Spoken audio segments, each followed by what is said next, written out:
Goeiemôre Radio Fynbos luisteraars. Ons woord kom dan uit Prediker 9 vers 11 tot 12 op hierdie maandagoggend. En ek vertrou saam met jou dat die Heilige Gees jou sal aanraak terwyl jy die boodskap luister en dat jy ook sal weet, Jesus lei jou elke dag. Jy sal niks kort kom nie. Prediker sê, weer het ek onder die son gesien, dat die wedloop nie is vir die vinniges en die oorlog nie vir die helde nie. En ook die brood is nie vir die wyse, of ook rykdom vir die slimmes, of ook guns vir die verstandiges nie, want tyd en lotgeval tref hulle almal. Ja, die mens ken ook sy eie tyd, soos die visse wat gevang word in die gevaarlike net, en soos die voëls wat gevang word in die vangnet.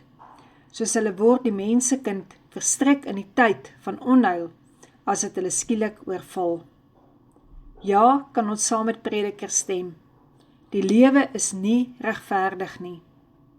En die Prediker se ondervinding is seker soos baie van ons eie sin.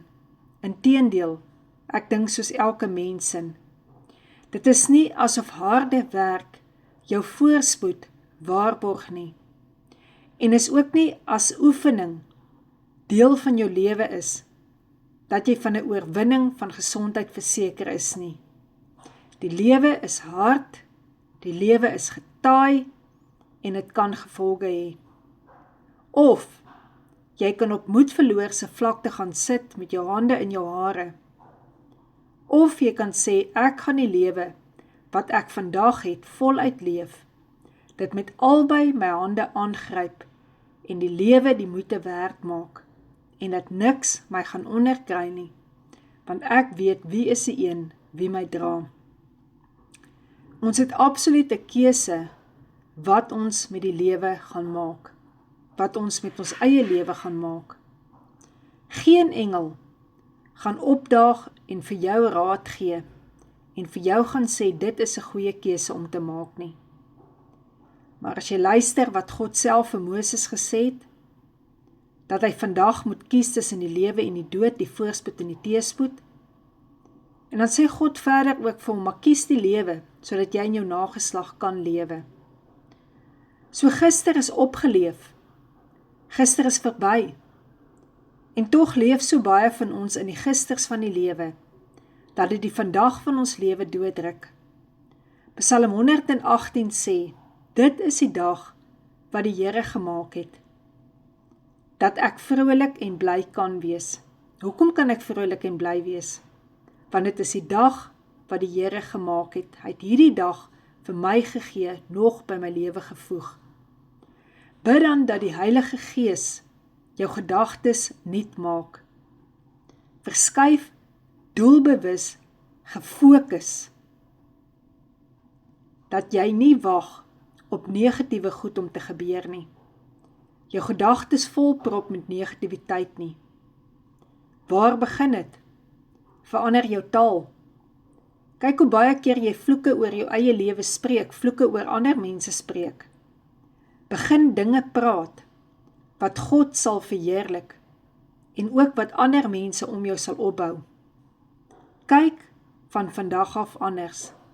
Moenie uitstel nie. Begin vanoggend op hierdie maandag. Dink van vandag af anders. Dan sal die skerp kante van die lewe jou nie flenter sny nie, maar sal jy sien dat dit jou reeds skaaf. In die naam van die Here sal jy baie storms kan trotseer. Lukas 12 vers 12 sê, die Heilige Gees sal julle in dieselfde uur leer wat julle moet sê. Kortom vanoggend wil ek jou net met hierdie gedagte laat.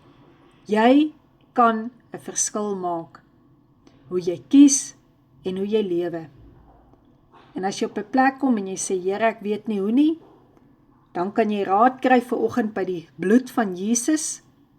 Jy kan hoor dat as jy sy bloed drink en jy jou sondes vir hom gee, dan was hy dit weg.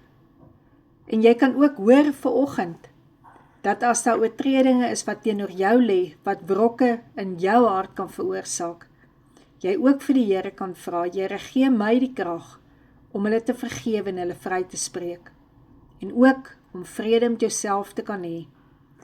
En dan kan jy ook vanoggend kom en elke wond vir Jesus gee, en sê, Here, ek kies om deur u wonde genees te word, en nie deur iets anders nie. Amen.